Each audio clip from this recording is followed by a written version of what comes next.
Well, welcome to Grace this weekend. My name's Ryan. I'm one of the pastors here on staff. And if we've never met before, maybe this is your first time here, maybe in the building, or maybe you're watching a live stream, just want to say thanks for being here. And thanks for being our guest, taking the time to stop in. Lots of things you could be doing on Sunday morning. So especially if this is your first time with us, thanks so much for popping in.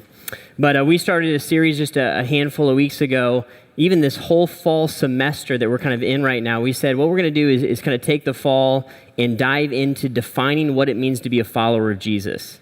We said that today, that definition is very murky, and it continues to get more murky, right? So does following Jesus, is it a political thing? Like, do I need to get wrapped up in that whole conversation and understand how it affects politics? Like, what is that all about? And it's gotten unclear what it means to be a follower of Jesus. And we said we want to take some time and really give some definition, describe what it means to be a follower of Jesus, go all the way back to the Bible and ask some foundational questions and said, if you could describe what a Christ follower looks like, what would that description sound like? What would it look like? And so we said we're going to do that all through the course of the fall. And we started that in a series we just finished up a few weeks ago. And in this series specifically, we're calling See Differently. And this one is all about our worldview. And so our unique view of the world as followers of Jesus. So we're going to take a look at that lens and say, what does it look like? If I were to see through the eyes of a follower of Jesus as God prescribed it, what would that view of the world look like? What would the priorities be? How would it sound? And we know that worldview is going to come kind of no matter what view I take of life, no matter what belief I have, it's going to create a specific worldview for me. So if I look and if I say, you know what, I don't believe in God, I don't have a faith, that's going to create a unique view of the world for me. I'm going to view my lifetime in a specific way if I say that, right? If I say, I don't believe in God, I'm going to think that this life is all there is, so I better make sure I have as much fun as I can because, man, I don't know what's going to happen after this.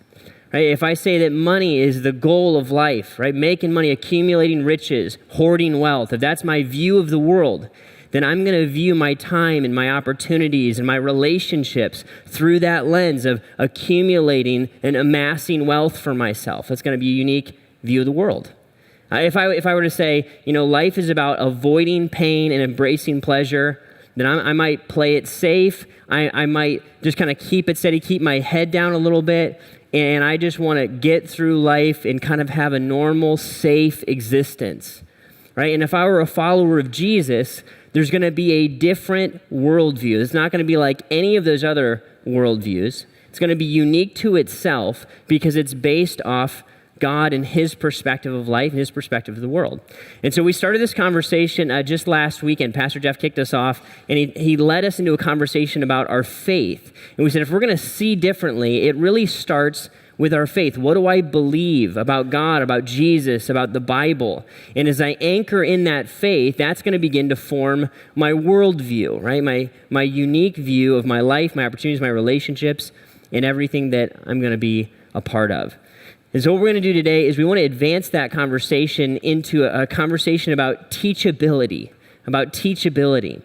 So one of the unique things about a follower of Jesus is that because we believe in God, we will remain as people who are always teachable, who are always coachable, moldable, always in a place where we're growing and changing. And there's some foundational beliefs that would kind of put us into that place. Let me show you one of them. This would show up in Isaiah 55. We looked at this verse briefly last week. Here's something that God would say. He said, as the heavens are higher than the earth, so are my ways higher than your ways, and my thoughts higher than your thoughts. So one of the things that God would do is he would help us to see, and we would believe this, that because he exists, because God is real, because he's created everything, right? He's created humanity, he's created the stars and the world and everything that exists, he holds it all together. He is infinite, he's above my perspective, and I am finite, I'm limited. I'm going to live maybe 50, 60, 70, 80 years, 90 years on the planet. I'm going to have a unique perspective of the world. I'm never going to be able to see as high or as far as God can. I'm always going to be limited in my perspective, in my view. So I'm always going to be in a place where I'm going to need to be teachable. I want to tap into God's perspective of the world. I'm going to be teachable and listen to what God has to say. Why? Because he can see higher and farther than I can. And no matter what I do, I'm never going to catch up to all of what he knows or how much he can see. Right? So no matter what I do, no matter how much I grow or learn, I'm always going to be in a place where I'm going to need to be teachable, moldable. And so we're going to look at this a little bit. And basically what we're going to do the rest of our conversation today is describe teachability. So Ryan, if you spend some time kind of breaking down, what do you mean by teachable? We're going to spend some time talking about the difference between what it means to be teachable versus unteachable. And if you ask the question, hey, if I find myself unteachable, how do I get my heart and my mind into a place where I am teachable? So that's what we're going to do. Kind of break that down and look at some different definitions of what it means to be teachable versus unteachable. Okay, so we're going to fill this chart out together on our nice handy whiteboard, and we're going to have some fun with it, right? So unteachable is going to be this column, and then we're going to fill on this side, what does it look like to be teachable? And here's what we're going to do. We're going to see that there's a different position of heart in the life of someone who is unteachable versus teachable, right? There's a different mindset. Right there, I'm going to think differently. I'm going to have a different approach to life through my mind if I'm unteachable versus teachable. And then there's going to be a different attitude, right? Does this kind of look like me? Right, it kind of does, right? I look a little bit like an emoji, I've been told that, right? So there's going to be a different attitude between these two, and that's how it's going to work. And so we're going to look at each one of these pieces and ask the question, what is this difference between being teachable and unteachable? And I just wanted to tell you this before we even dive into it. I'm going to present these like it's a black and white thing, like it's you're either teachable or you're unteachable. The reality, we all know this, is it's more like a spectrum, right? That I'm going to find myself somewhere in between teachable and unteachable, probably in any given category. So as you're hearing this description, maybe think of it from that lens. While I talk about it in kind of concrete terms, you might think, oh yeah, I kind of see myself on maybe a spectrum between the two, right? So let's talk about it, let's look at it, and see where it leads us. So we're going to talk about the position of our heart. If I'm in a place where I'm unteachable, I'm going to have a closed heart. All right, I'm going to have a closed heart. We're going to talk about what that means. If I'm in a place where I'm teachable, real simple, I'm going to have an open heart, right? I'm going to have a heart that is eager, that is open to the things of God. I'll show you this passage real quick. I was reading through my Bible reading plan a few weeks ago, and I came across this verse, and I just loved it. It's great. It's by King Solomon in the book of Ecclesiastes. So King Solomon would have written this a couple thousand years ago, and he would have been the wisest man on the planet, right? Full of wisdom. He's a king, and he makes this profound observation. He would have written, if you ever heard of the book of Proverbs, it's a book of wisdom. Ecclesiastes actually is as well. And here's what he's going to say. Ecclesiastes 4:13, we'll put up here on the screen for you. It says, "Better a poor but wise youth than an old but foolish king who no longer knows how to heed a warning." I'll read that again. It says, "Better a poor but wise youth than an old but foolish king who no longer knows how to heed a warning." So Solomon's going to look at this poor kid that's got some wisdom, that's got some teachability, and he's going to compare it to a king who has all kinds of resources, all kinds of power.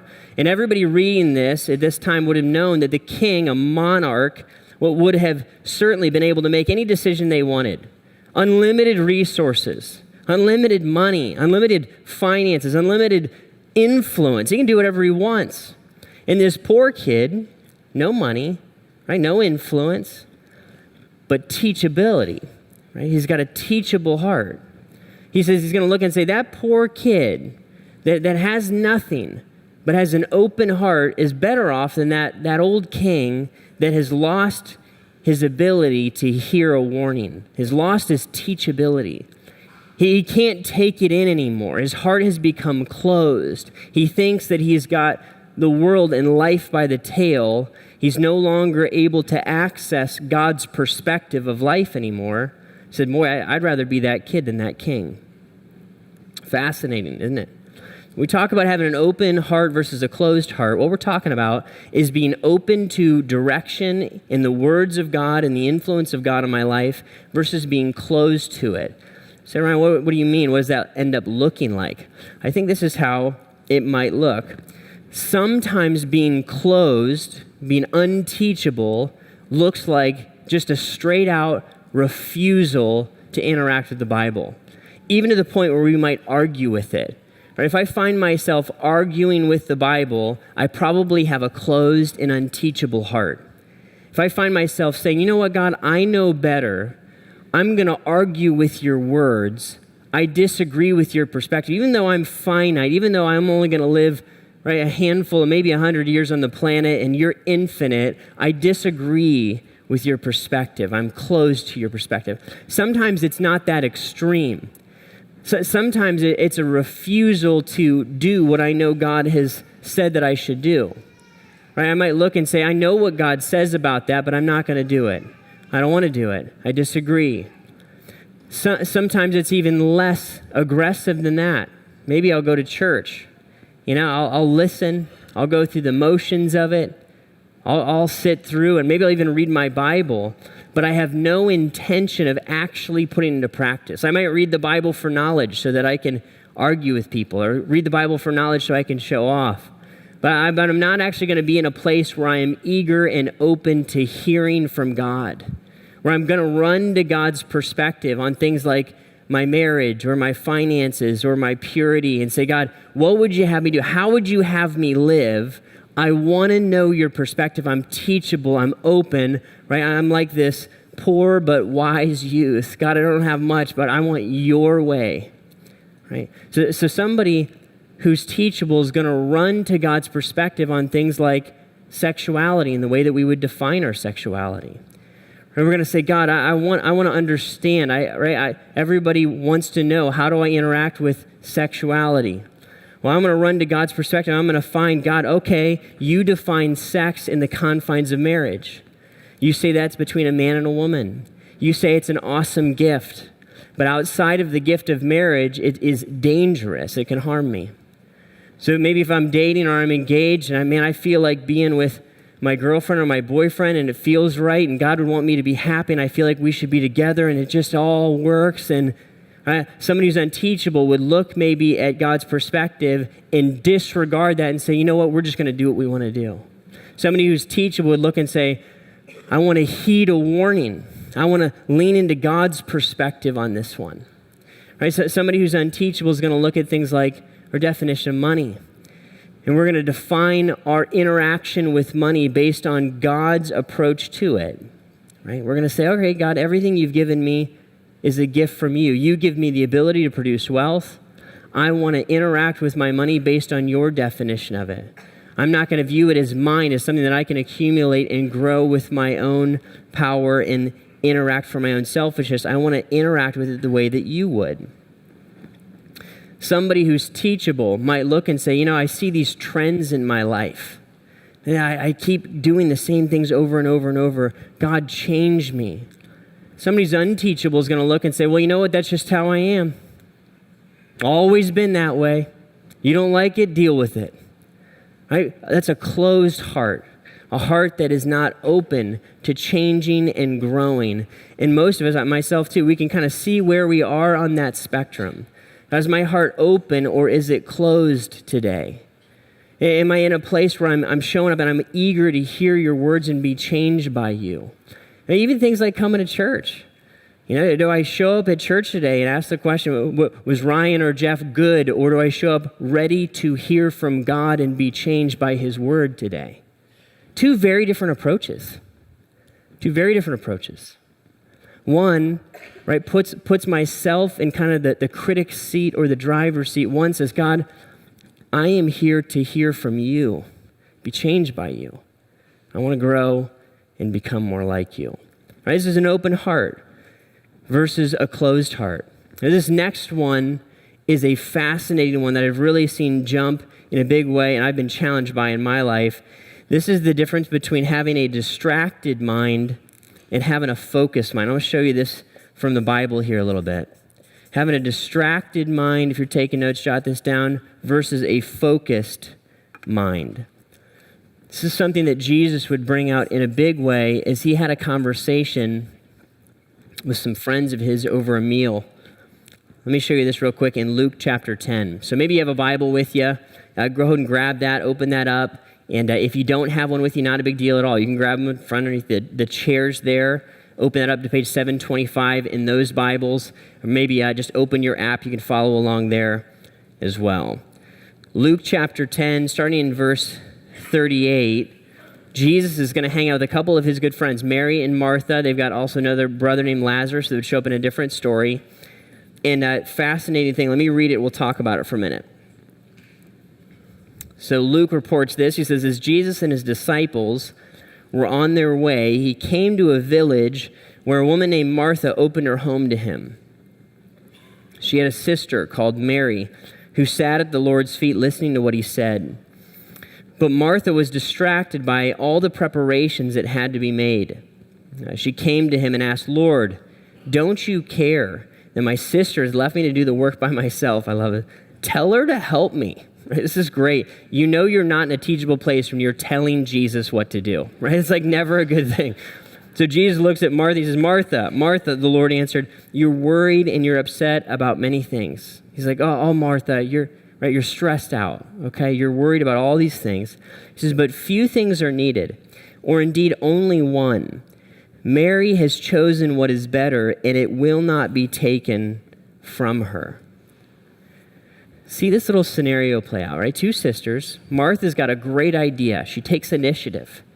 She looks at Jesus, and she's like, Jesus, you want to come over and have a meal? What an awesome thing. She totally did that, right? She knocked it out of the park. When Jesus is walking through the village, you should invite him to lunch. That's an awesome thing to do. But in the midst of doing that, her sister Mary somehow dials into the person, Jesus, listens to his word, and Mary somehow forgotten all of why she initially got into this. Right now she's frustrated that Mary's not helping her. She's stressed out about making the preparations. And what's interesting to me is she's not doing anything really wrong. She's just making a meal, right? What's the big deal? She's just gotten distracted. She's lost her focus on why she's doing what she's doing. And Jesus helps kind of reorient her to the situation. Somehow Mary is able to push away the distractions, to focus in on what really matters, and to dial her heart into Jesus, which is what it's all about. I was thinking about this last week. I've got 4 kids, and our kids at our house is just kind of crazy, right? They're all between 5 and 10. And so there's a lot going on in our house all the time, right? There's just children. Our kids are homeschooled. We're like one of those weird families at homeschool. We make our own pants, right? It's awesome. That's not true, but it'd be cool if we did, kind of, right? But right, we homeschool, and so we're teaching one of our kids how to read right now. And in learning how to read in a home of 6, with there's 4 kids, it's like no joke. It's a real thing to try to focus and dial into learning how to read. So one of our kids that especially struggles with distraction, she's begun to practice something, all of her own initiative. This actually happened this week. So she's trying to read, and then a kid walks by, and then another kid walks by, and there's a snack, right? Snacks are always distracting. So she's like, whoa, right? So mom's helping her, and then she decides to do something all by herself. She starts to go like this as she's reading her book. She starts to put the blinders up, and then she starts talking to herself. And she says, mind, work, focus, right? And then she goes from here, and she goes like this. I was like, I love that. That is awesome. What a great thing to do, right? This is what Mary's doing. Mary's like, Jesus, I'm with you, right? She's dialed into who Jesus is, and she's tracking with him. Mary's not doing anything wrong. She's just distracted. And what I've found, I feel this personally, that distraction is one of the biggest challenges to being teachable. This is true in my life. I've been really affected by this quote. I ran into this a few weeks ago, and I've been thinking about it ever since. I thought I'd share it with you guys. Put it up here on the screen. This guy named Richard Clark said this. He said, maybe the most prominent and seductive modern-day myth is the assumption that we have an unlimited amount of attention. I'll read that again. Maybe the most prominent and seductive modern-day myth is the assumption that we have an unlimited amount of attention.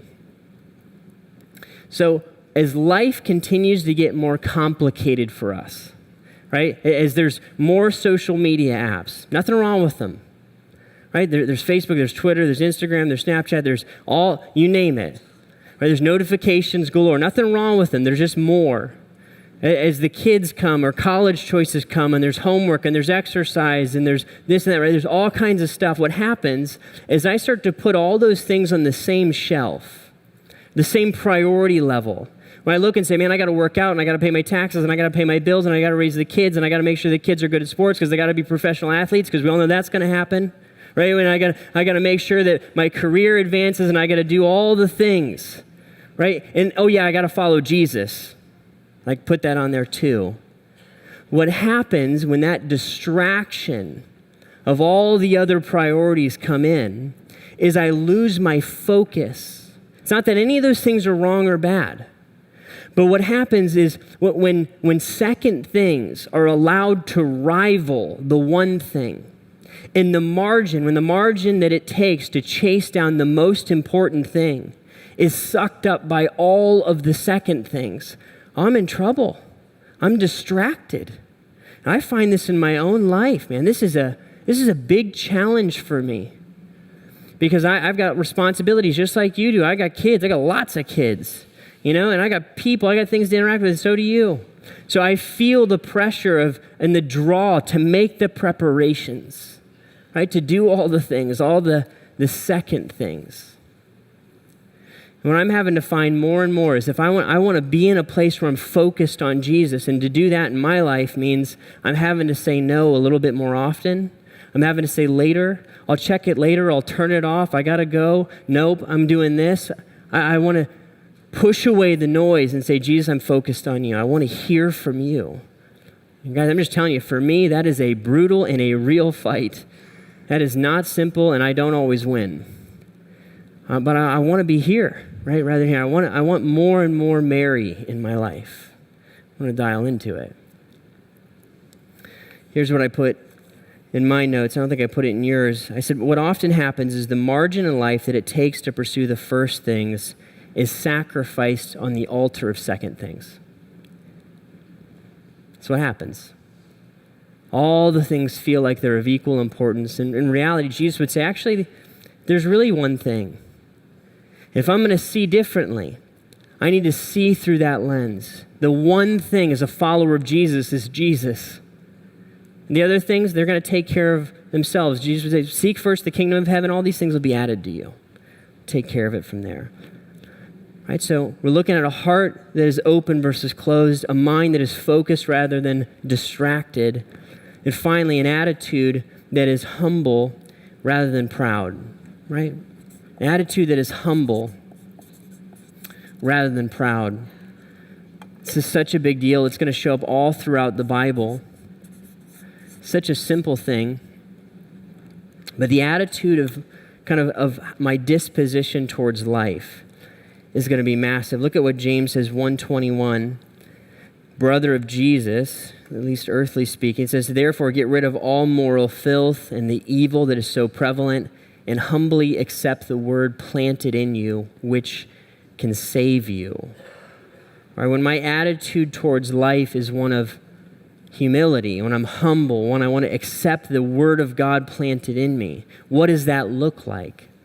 Well, it looks like me being open and wanting to grow, being longing for people to speak into my life, to take in the words of God. Right? When someone confronts me, that's usually a good litmus test of where I am in my attitude. When someone who loves me pushes into me and says, hey, have you thought about? I'm concerned about. Hey, have you considered? When rebuke or challenge comes into my life, how do I receive that? It's a great test.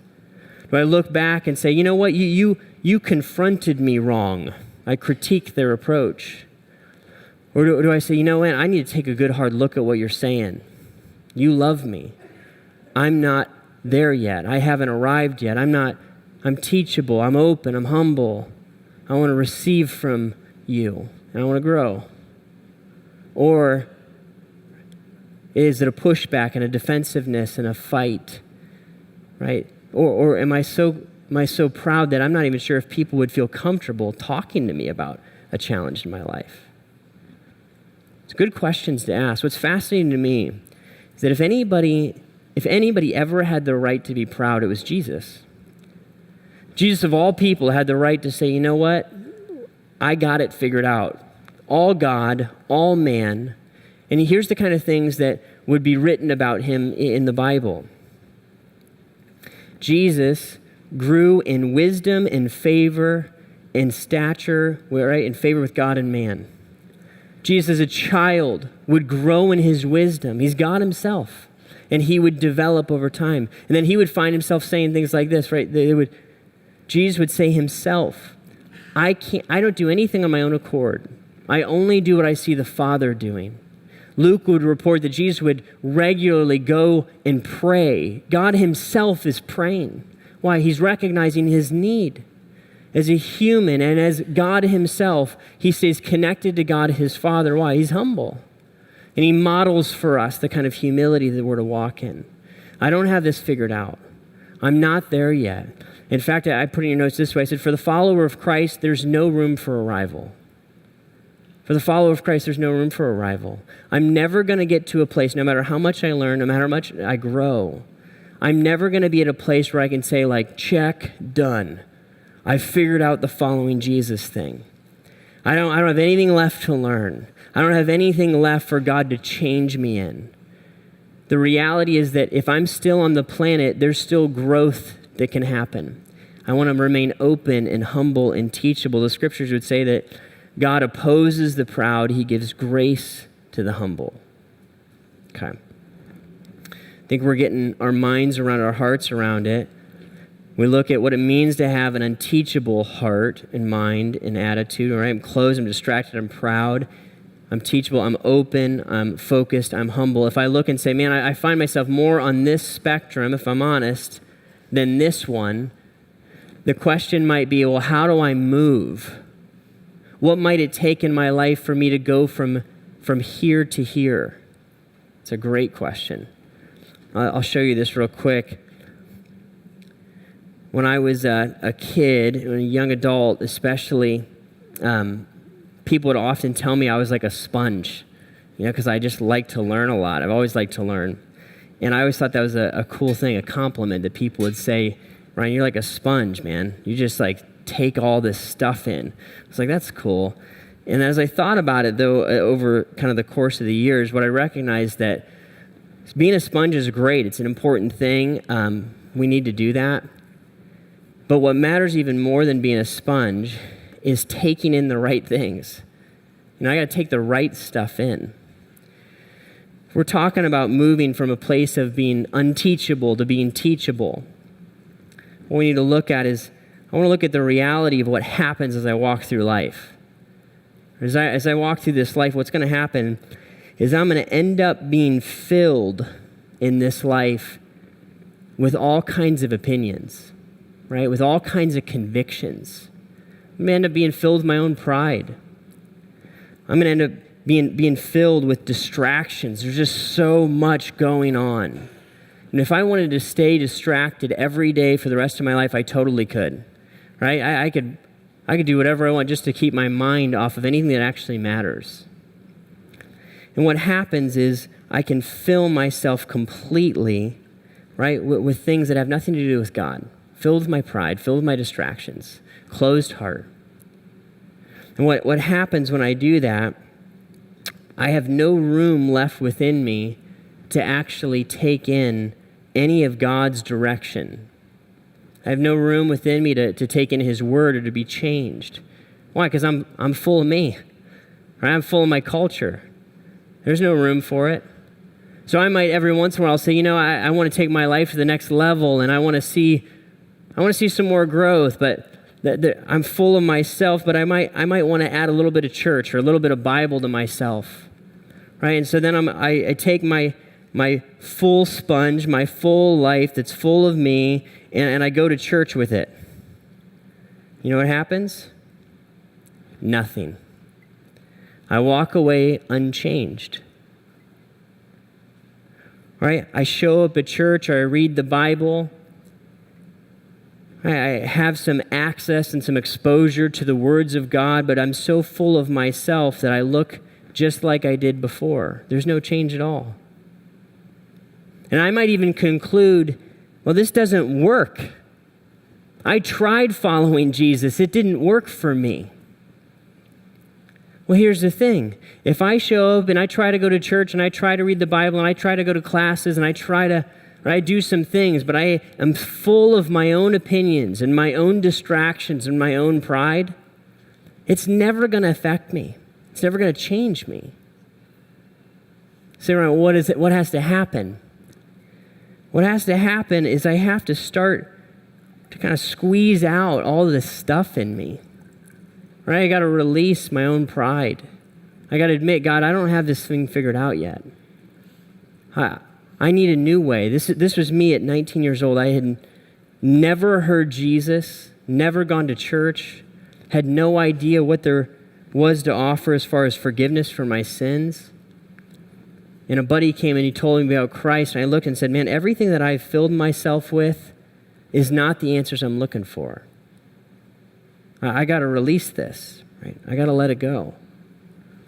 And this is looking at us saying, I want to let go of my distractions. And I want to make second things, and make the first thing the first thing. I want to release my pride. Stop arguing with God, right? I want to squeeze all that out of myself. As I do that now I'm teachable. Now I'm in a place where I can be changed. I can become something different. So now with a heart like that, when I interact with God, when I show up at church, when I read the Bible, when I take in my life circumstances and I look and say, God, could you be teaching me something right now? Even something like showing up here today, I might look and say, I'm open, I'm teachable, humble. God, are you trying to do something in my life? With that kind of heart, and I walk away different. I walk away changed. I start to look more and more and more like the God that I serve. Right? It changed from the inside out. Guys, this is how this thing works. It doesn't happen just once. This happens over and over and over in my life, at least it needs to. I don't think we ever come to the point where we're done slimy, right? How do we do this? How do we make a shift from being hardened and closed and distracted and all over the place to being kind of focused and dialed in and open and humble? I think at the end of the day, it starts with a decision. Right? More than anything else, it starts with a concrete decision to say, I'm done with that. I don't want to be like this anymore. Right? Somebody who says, I want to follow Jesus has basically said that. I don't want to be this. I don't want to be closed. I don't want my own way. I don't want my own pride. I don't want to be filled with my own distractions. God, I want to follow you. But even in my life, I find that I have to keep making this decision. I was talking with a friend last night after services. I don't think I'm ever going to stop having to make that decision over and over.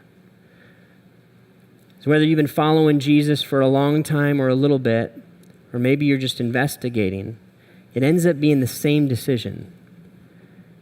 I release me. God, forgive me for my distraction, my pride. Let it go. I want to be open. I want to be changed. I want to move where I am right now. I think that's the first one. So I recognize there's a real decision to make. And when I'm open, and that's where the resources start to really help me. Resources don't help at all if I'm closed. You guys, we introduced this app last week. If you were here, you probably used it. I want to introduce it to you again if maybe you're here for the first time. But if you open our app, click on Bath Campus, go to the weekend services part, and there's a discipleship assessment. You fill that out, and here's what we decided to do. We said, listen, we can tell you next steps, and we can do that all day long. It's even better if you kind of self-discover them. Right? So if I land a decision, say, I want to be like this, I want to be teachable, now that assessment will help me to take some next steps. I'd love for you to grab your phones real quick, open that up, look at it real quick, and even in the next moments, fill out this couple questions, and they'll help you to really move. I'll tell you this. I got the privilege of being on the team that built those resources. If you take advantage of those resources with an open heart, you will move. You will grow. I got emails already this week coming back from people saying, it's only been a few days and I can't believe the difference already in my life, that these next steps are helping me really see my life in Christ catapult, right? Move forward. It's huge.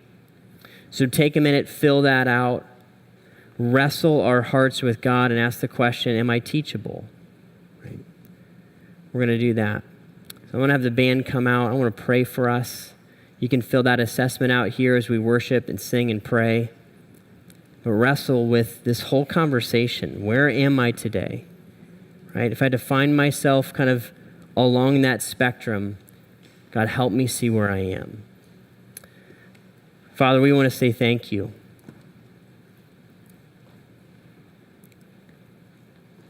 God, thank you that you don't leave us in a place where we're closed off to our own thoughts and our own beliefs, our own ways. God, you draw us to a place where you cause us to be open. You did that in my life. You continue to do that. God, thank you for your mercy. God, that a broken dream or a painful event can actually be used by you to draw us back to your heart, to a focus on your kingdom. God, we want to give you our attention, our focus, and we want to be changed by you. So God, we pray that today, Lord, change us. Move in our hearts even now. Help us to be the kind of people that are eager and open to be changed by you. We love you, Jesus. Thanks for loving us first.